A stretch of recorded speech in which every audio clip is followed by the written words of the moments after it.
kaze mu gihe cy'impemburo. Bakunzi twama dusangira ijambo ry'Imana mu kiganiro igihe cy'impemburo, ndabaramukije amahoro ya Kristo. Ijambo dusangira uyu munsi ni ijambo rijanye n'ibikorwa bizana ukuzuka. Muri uyu mwaka w'ukuzuka twarasangiye amasengesho azana ukuzuka, ndabareye ko tuzoyaga n'ibikorwa bizana ukuzuka. Ivyo bikorwa biza bivuye mu gusenga, aho niho mpema turongorera. Ni ibikorwa biba bivuye mu kwihana cyangwa bijanye no kwihana, ibikorwa bijanye no kumvira, ni ibikorwa bijanye no kurongorwa na mpemu yera. Reka twovuga vyinshi muri Bibiliya ko ari ibikorwa vy'ikuzuka vyinshi, ariko reka turi abantu bakenye. Uwo turaza kuraba ku buzima bwa Mose, turaraba ku witwa Elisa, turaraba kuri Yesu n'abigishwa biwe, eka no ku bugingo bwacu abariho muri iki gihe, abigishwa ba Yesu mu gihe ca kera muri Bibiliya n'igihe cacu muri iki gihe. Reka turebe mu gitabo cyo Kuvayo igice ca 4, igitabo cyo Kuvayo igice ca 4 umurongo wa 21 gushika kuri 26. Kuvayo igice ca 4 umurongo wa 21 gushika 26 handitse ngo Uhoraho abarira Mose ati niwasubira muri Egiputa ntuzubure gukorera imbere ya Farawo ibitangaza vyose ngo haye gukora. Mugabo nzokomantaza umutima wiwe, ntazorekura abantu ngo bagende. Kandi uzubarire Farawo tuku niko Uhoraho agize ngo Isirayeli n'umwana we w'imfura. Kandi yarakubariye ngo rekura umwana wiwe agende aje kumusaba, ariko wanse kumurekura. Uti nuko rero nawe azokwica umwana wawe w'imfura. Maze Mose akiri mu rugendo ari ku ndaro, Uhoraho amusangaho ashaka kumwica. Maze Zipora yabira ibuye ry'isare, akeba umutwe wica umwana wiwe yambariye. Ico bita circoncision cyangwa gukeba ku gihimba cirondoka c'umwana w'umuhungu. Aterera imbere y'ibirenge vya Mose ati nukuri umbereye umugabo avisha amaraso. Nuko Uhoraho aramureka, maze Zipora aramubwira ati umbereye umugabo avisha amaraso, gukeba abana niko nkwitiye ivyo. Imana ishimirwe ijambo ryayo. Aha Imana yaratumye Mose imuhari ivyo agiye gukora, ariko kandi yagomba imwice, kuko Imana ikorana n'abumvira. Imana yari yarategetse Aburahamu ko ugukebwa gutegerezwa kugumaho. Mose rero ntiyabikora. Biga ivya Bibiliya canke abagira commentaire biblique baravuga ko bishoka ko umugore yari yamubujije. Umugore aca bimenya hakiri kare, aca akora ico gikorwa. Mose arazuka, Mose arakira, ava muri koma agira apfe, yaramaze kuraba. Hariho ibikorwa vyo kuzuka uwo ari wese ashobora kubikora: umugabo, umugore, umwana, umutama, uwize, utize. Imana igushoboze gutahura iri banga. Reka turabe uwundi nawe yakoze ibikorwa vyinshi vyo kuzuka, n'uwitwa Elisa. Turavye mu gitabo ca 2 c'Abami, turabona ingene amaze gutandukana na Eliya yashitse ku mazi ya Yorodani, biranka ko ajabuka. Kuzuka n'ukujabuka, ukava mu rupfu ukaja mu bugingo, ukava aho wari wugariwe ukajaho aho ugururirwa. Abami ba 2 igice ca 2 umurongo wa 13 gushika 14 handitse ngo araheza atora umutamana wa Eliya wamukorokanye, arahindukira ashitse ku nkombe ya Yorodani ahagararaho, yabira umutamana wakorokanye Eliya, awukubitisha amazi, aravuga ati Uhoraho Imana ya Eliya ari hehe? Amaze gukubita amazi acayigabanyamo kubiri, amwe aja ukwayo ayandi ukwayo, nuko Elisa arajabuka. Imana ishimwe cyane. Imana igushoboze nawe guhishurwa iryo banga. Turabe mu Bami ba 2 igice ca 2 aho turacaye mu gitabo c'abami ba kabiri igice ca kabiri, turacaye mu gice ca kabiri umurongo wa 19 gushika kwa 22. handitse ngo Elisa akiza amazi arura. Mugabo si amazi arura ahubwo yari amazi yica. Umva ingene vyanditse. Maze abantu bo muri ico gisagara bari ya Elisa batiraba iki gisagara ingene cubatswe ahantu heza, nk'uko nawe ubibona mugenzi, ariko amazi yaho ni mabi kandi atera uburambu mu gihugu. Nuvuga ngo ibikoko bivyara bipfuye biraramburura uburambu. Umurongo wa 20 aravuga ati nimunzanire akavya gasha mugashiremwo umunyu. Nuko barakamuzanira, ava mu gisagara aja kwiriba aritereramwo umunyu.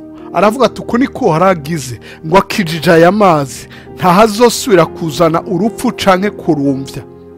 Nuko amazi arakira gushitsana bugingo n'ubu, nk'uko ijambo Elisa yavuze riri. Ayo mazi narayanyoye ko aho hafi y'igisagara c'Yeriko.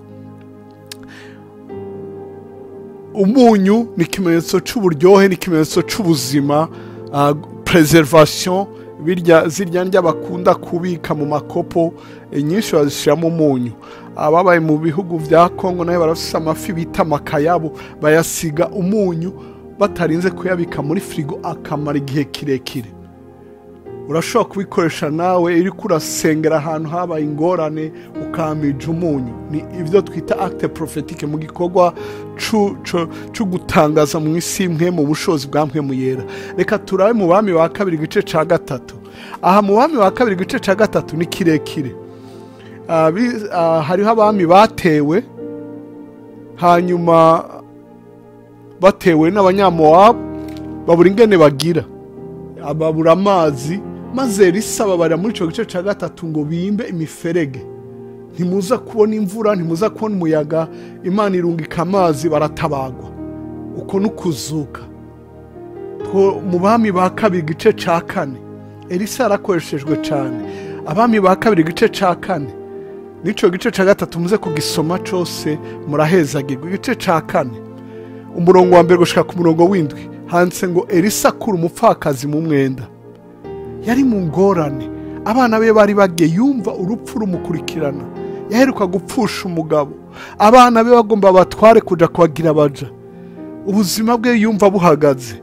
Akora igikorwa cyo kuzuka arongowe n'umukozi w'Imana. Reka tuhasome. Bukeye haza umugore kuri Elisa, umugabo we yari uwo mubiga ivyo kuvugishwa. Aramutakambira ati umusavyi wawe ari we mugabo wanje yarapfuye, kandi urazi ko yubaha Uhoraho. None utwishuza araje, kandi agomba gutwara abahungu banje bombi ngo abagira abagurano biwe.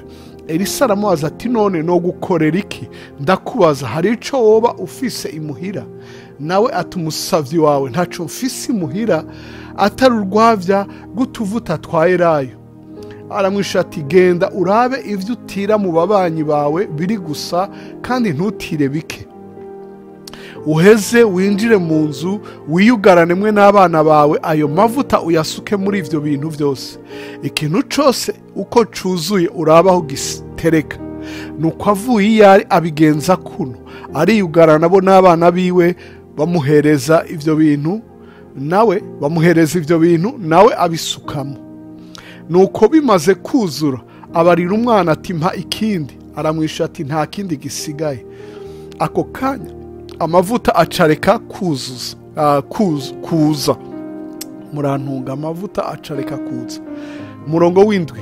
Maze aragenda abibarira wa muntu w'Imana, nawe aramwisha ati genda ushora ayo mavuta wishura umwenda wawe, ayasigaye gutungane n'abana bawe. Imana ishimwe cyane.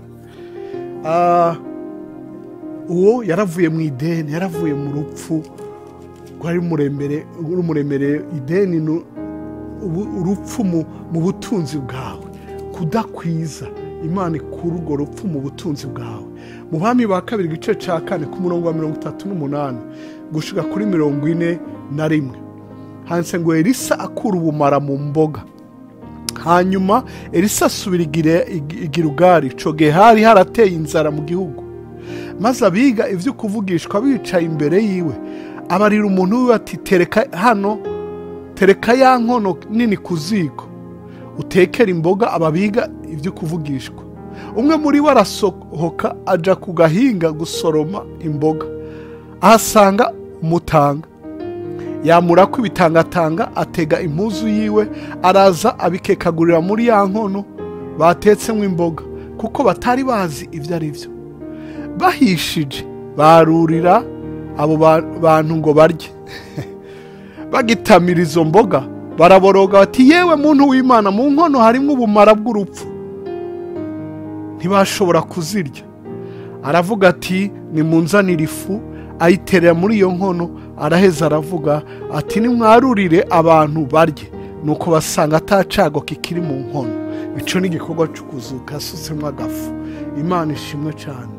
Mu Bami ba kabiri igice ca 5 haravuga inkuru y'umugabisha w'ingabo akomeye cyane yitwa Namani wo muri Siriya. Yagwaye imibembe. Imibembe ni urupfu rw'umubiri rw'urukoba. Ariko nawe yarungitswe na Elisa muri Yorodani gukora igikorwa cyo kuzuka k'umubiri we. Arana hari abana batabitahura bakabyita ibiki. Muri iki gihe hariho abantu twabonye babohoka mu kubatizwa gusa, uruvyaro rwaranse rukaza. Abantu bahora bagwara ibintu kubera ibintu babakoreye ko mu bupfumu babashira kwa amazi babatongera ibindi. Hari ibikorwa nk'ivyo. Mubatizo rero si igikorwa c'idini, igikorwa cyo kumvira c'ubushobozi. Elisa nawe aravuga ngo mbega Bari na Farupari inzuzi z'iwacu Siriya ntizari zikomeye. Ariko avyumviye abona ukuzuka k'umubiri wiwe k'urukoba rwiwe. Reka turabe mu Bami wa kabiri igice ca 6 umurongo wa mbere gushika ku w'indwi. Handitse ngo Elisa atuma incabiti ireremba ku mazi. Ishoka incabiti yari yaguye mu mazi, nukuvuga ngo yarapfuye irazimira. Yari ikeneye kuzuka ngo basube bayibonera ingene vyagenze. Bukeye abiga ivyo kuvugishwa babarira Elisa batehe, raba aho tuba haratwagiye nkuko nawe ubibona.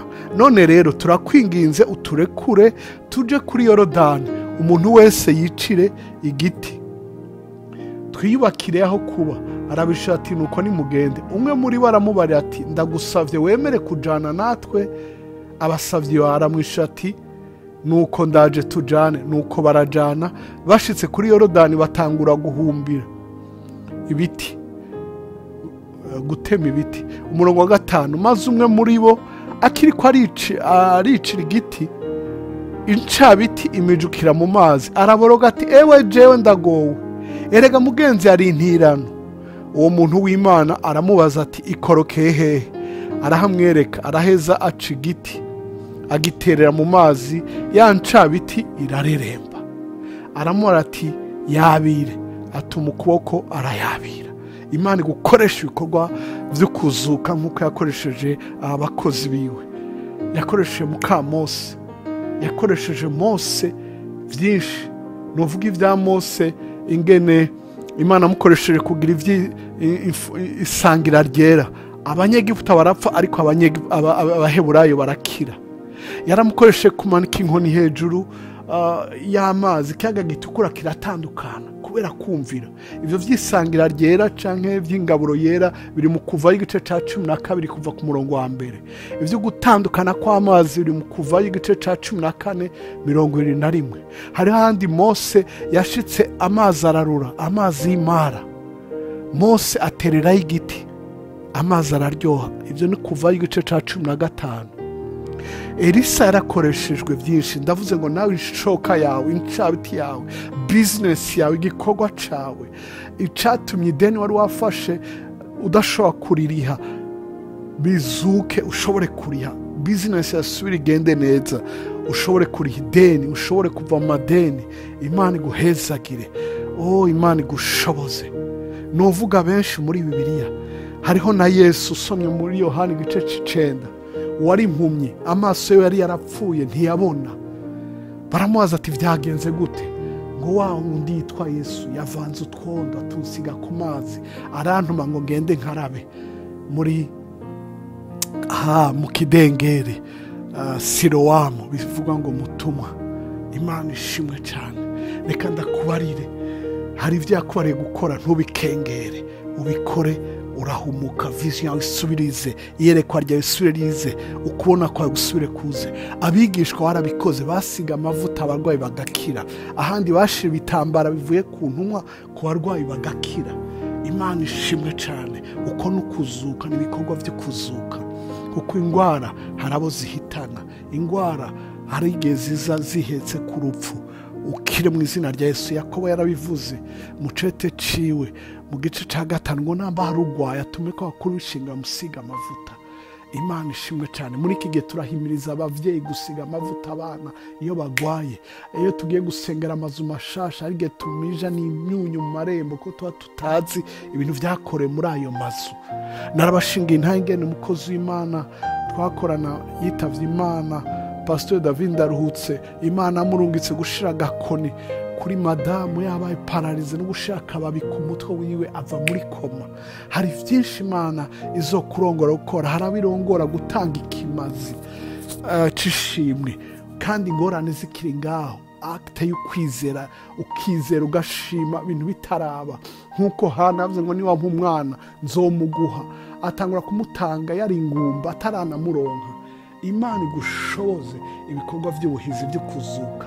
Novuga byinshi, novuga ibyo gutanga amashikano, ibyo gutanga ibigira 10. Imana ikirukana urupfu mu byawe, iba ibintu bigahinduka. Satani aravyanka ku buryo ariko arazana inyigisho zipfuye hirya no hino. Gutanga ikigira 10 si cagezwe ca Mose, oya ni igikorwa cakozwe na sogokuru wacu kwizera Aburahamu, byaje imbere y'amabwirizwa. Imana iguhezagire mu kuyumvira, igukoresha iby'ubuhizi, nawe wibonere ukuzuka mu byawe no mu bawe. Urakoze kudutega yombi. Imana iguhezagire. Urakoze.